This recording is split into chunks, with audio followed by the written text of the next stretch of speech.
Assalamu alaikum warahmatullahi ta'ala wabarakatuh, walhamdulillahi rabbil alamin, wassalatu wassalamu ala rasulillah sallallahu ala alihi wa sahbihi ajmain, amma ba'd. Katika darasa zilizopita tulifundishana khawasi ama fawaida zinazopatikana katika surati katika Yasin Bahari.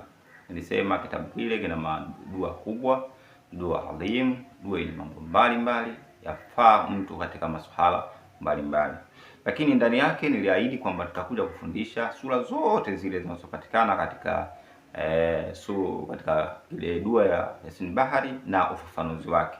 Tukagusagusa kwanza Yasini, tukasema Fatihi na hivi, lakini leo nimeona tuanzie sura al-Fatihi kwa sababu sura ya Yasini yako madarasa mbalimbali tumeanza kuyadokeza na tumeyafundisha. Kwa wale ambao Allah amewajalia kuyaona, basi wamepata jambo kubwa sana. Lakini leo biiznillah tutaanza kusomeshana sura al-Fatihi japo kwa uchache na mambo mazito tutakuja kuyaona inshallah. Niwaambieni tupo ndani ya mwezi mtukufu wa Ramadhani.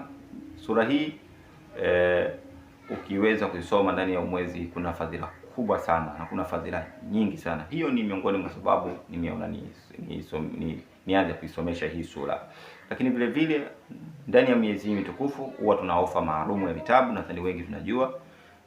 Vitabu hivi nimevigawa katika makundi manne. Kuna kundi moja tayari nimeshasema ofa yake, kuna kundi moja leo nitazitaja, kuna kundi lingine nitakuja kutaja siku nyingine, na kundi lingine nitakutaja siku nyingine. Hivyo kwa wale ambao watakaojaliwa kutamani kuongeza elimu zao kupitia vitabu vya Mwalimu Libuka, basi kitabu kimoja utakipata kwa shilingi 10,000 tu kokote pale duniani kwa njia ya simu yako au PDF, ama kwa njia ya kawaida utapata kwa 15,000 kokote ulipo unaweza ukavipata.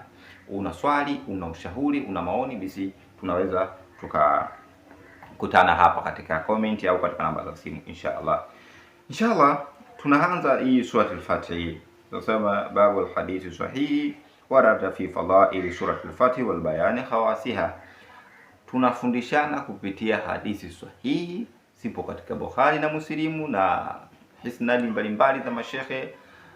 Lengo mimi na wewe tuweze kuifahamu miujiza na ukubwa wa hii sura al-Fatihi. Kabla sijaanza muujiza wote, yule anahisi amefungika, hana mifungo, manuksi, mikosi, achukue maji ya mvua ama maji ya Zamzam au maji yoyote yale mazuri, somee aya ya kwanza tu katika sura al-Fatihi, inna fatahna laka fatahan mubina, inna fatahna laka fatahan mubina. Ukiwa msahafu umeufungua mbele yako pale, hata kama umehifadhi, lakini anza istighfari zako, sema la ilaha illallah, msaliwa na Mtume Muhammad sallallahu alaihi wasallam, kisha sema inna fatahna laka fatahan mubina, inna fatahna laka fatahan mubina. Ifike mara 70. Omba Mungu akuondoshe mikosi, nuksi, vifungo na mambo mengine. Maji yale hoga, tumia kunywa mara 2 kwa muda wa siku 7. Insha Allah utaona funguo adhimu sana. Wale mambo yaendi, mambo yatimii, basi kwa uwezo wa Allah utakuja kufahamu faida yake. Akhraja Bukhari fi sahihi an Rasulullah sallallahu alaihi wasallam na qala laqad nazalat alayhi laylatun sura ahabba ilayya min ad-dunya wa ma fiha. Hadithi ya kwanza inapatikana katika Bukhari. Anasema bwana Mtume Muhammad sallallahu alaihi wasallam, anao laqad nazalat, hakika imenishukia mimi, alayya laylatan, imenishukia kwangu mimi, suratan, sura, ahabba, ninaipenda sura hiyo, au ahabbu, ninaipenda sura hiyo, ilayya, naipenda sura hiyo kwangu mimi, mina dunia wa mafiya, kuliko dunia yenyewe na kila kilichokuwa ndani ya hii dunia, kila kilichokuwa ndani ya dunia. Mtume anasema hakika nimeshukiwa mimi sura ambayo ninaipenda mno kuliko dunia na vyote vilivyokuwa dunia. Havikuwahi kumpendezesha bwana Mtume Muhammad sallallahu alaihi wasallam kuliko kushushiwa sura al-Fatihi. Na sura hii ndio miongoni mwa sura iliyokuja kumpa utukufu, ushindi bwana Mtume Muhammad sallallahu alaihi wasallam pale katika Fatihi Makkah. Hayo ni mambo ya mufasirina katika elimu yao, lakini sisi tutabezi sana katika khawasi inshallah. Wa fi riwaya, katika baadhi ya mapokezi mengine anasema ahaba ilayya mimma tala'at alayhi shams. Hakuna kilichokuwa na kipenda vitu vyote vile vinavyopata mwangaza wa jua, hakuwa hivyo havipendi mno kuliko sura al-Fatiha. Yani ikiwa nakusudia laqad nazalat alayhi suratan ahabba ilayya mimma tala'at alayhi shamsu, kuliko vitu vyote, yani naipenda hiyo sura au imependeza kwangu mno kuliko vitu vyote vinavyopata mwangaza wa jua. Ni elimu ambayo Bwana Mtume ametuambia.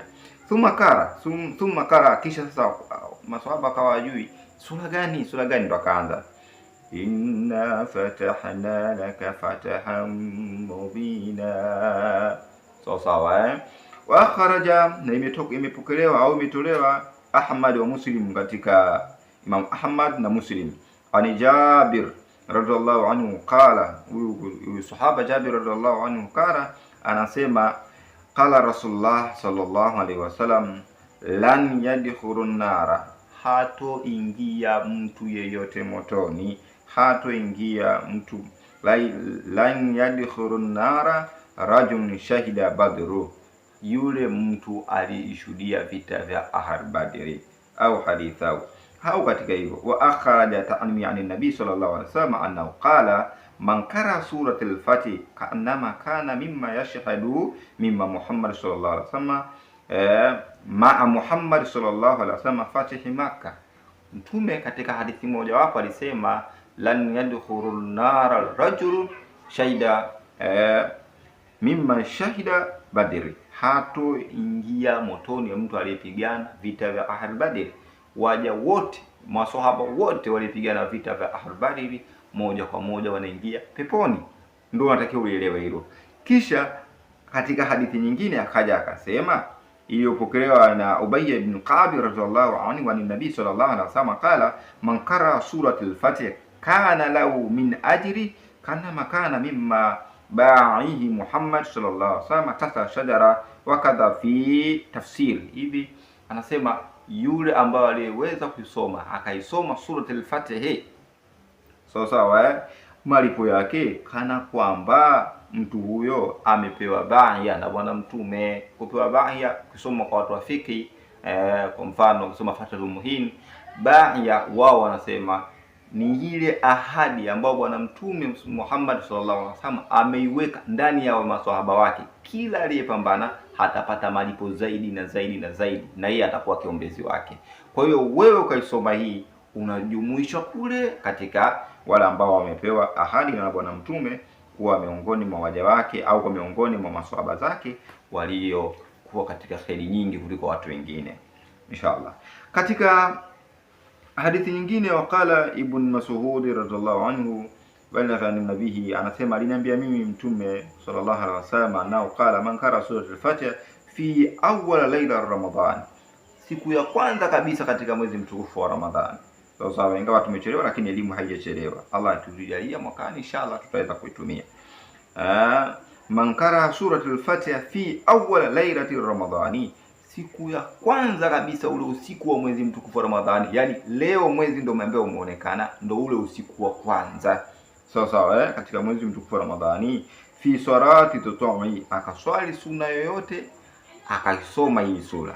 Aidha umesoma ndani ya kile kisomo chako, kwa mfano unaposoma sura Fatiha unakuja sura hii, au lao umeshindwa hujahifadhi, basi ukasoma kisha baadaye ukaja ukaisoma, yani ukaswali kisha ukaja ukaisoma, hafadhallahu ta'ala dhalika, Mungu atakuhifadhi na kila uadui mwaka mzima.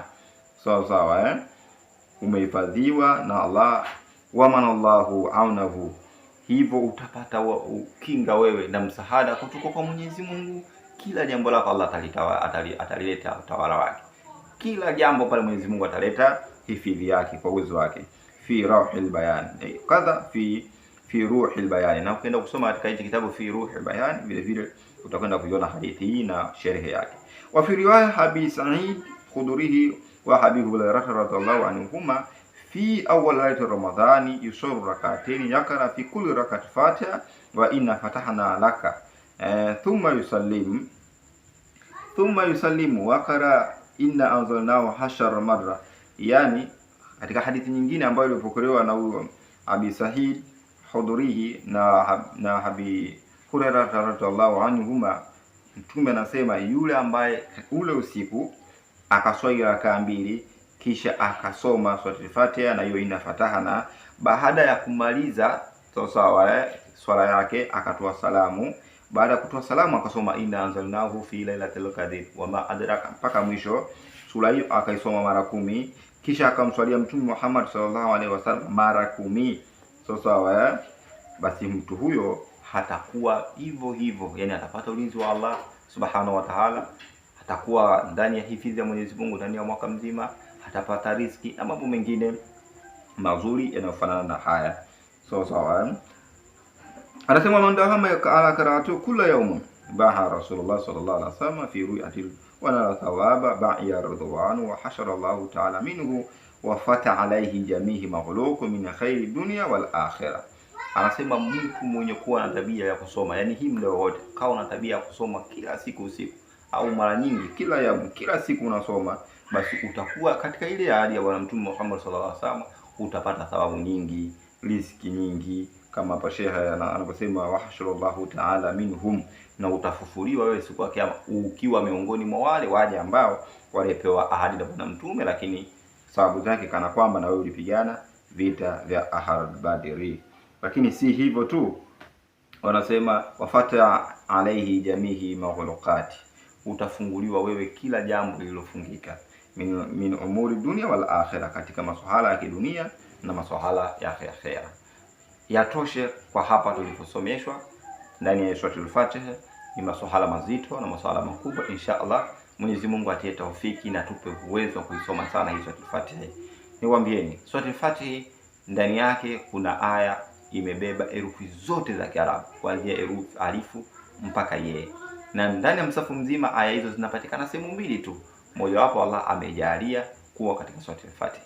Lakini Suratul Fatiha ina fawaida nyingi. Inshallah katika sehemu ya pili tutakuja kusomeshana na sehemu ya tatu biiznillah. Lakini vitabu ambavyo tunaweza kuvipata kwa wale ambao hawajaviona, basi inshallah unaweza kuvipata. Kuna hizi tarasimu za moto. Tulisema hizi tarasimu ziko tatu. Kuna hii tarasimu ya moto namba 2, kuna hii nyingine tarasimu ya moto namba 1, inshallah kama hujai kuviona. Lakini kuna hichi kitabu kingine kinaitwa Mujarabatul Maqbul. Hizi nazo zote ni tarasimu, isipokuwa hii kidogo ni kubwa kidogo, hizi zingine zipo moja namba 2. Hii peke yake iko namba 1. Lakini zote mimi naita vitabu vya tarasimu. Kuna makombe humu makubwa, yanapatikana vitabu vikubwa kwa wale ambao wanataka kufanya masuala yako wepesi na kwa haraka kupitia hizi tarasimu, basi majibu mazuri kwa haraka biiznillah utakuja kuyaona. Lakini kuna vitabu vingine ambao kama hii Gobero la Mganga ambao wengi tunaijua, miujiza mikubwa katika Surati Yasin. Wewe unataka kujua faida ya Surati Yasin, inshallah hichi ni kitabu kimeelekezwa kwa undani sana. Lakini kuna kitabu kingine hichi kinaitwa Funguo za Ajabu. Hii funguo vifungo vya wanga, yani kufungua vifungo vya wanga. Kuna njia mbalimbali za kuweza kufungua vifungo mbalimbali. Una mikosi, una nuksi, una vifungo na mabalaa mengine. Tumia hichi kitabu. Lakini ndani yake kuna tiba. Kuna kingine hichi Funguo ya Al-Badr. Hichi tumeshazifundisha. Kwa wale ambao wanataka kuijua Al-Badr jinsi gani kuweza kuitumia, ikakupe faida, usio watu wasoma Al-Badr, hii kitakufundisha. Kitabu hichi katika miezi ya kawaida kinauzwa 45 mpaka 40. Lakini kwa sasa hivi utakipata kwa 15,000 tu. Isipokuwa hivi vitabu vingine utavipata kwa 10,000, isipokuwa hii Mujarabatul Maqbul utaipata kwa 15,000 inshallah. Lakini vitabu vingine kama hii Ngome ya Tiba ni vitabu ambavyo vyenye mambo mengi sana. Kuna hii uchawi wa madini na maajabu ya mgodini, na vile vile utapata katika ule mfumo wa 10,000. Kuna hii Jiko la Uganga, wengi tunakifahamu, lakini utakipata sasa hivi kwa ofa 10,000. Safina Nzito ni kitabu ambacho kimebeba karibu kila mambo, na utakipata kwa shilingi 10,000 tu. Hii ni niseme sehemu ya A katika mpango wa vitabu vyetu. Inshallah wale wenye maswali ushauri tuendelee kujifundisha biiznillah taala. Asalamu alaykum wa rahmatullahi wa barakatuh.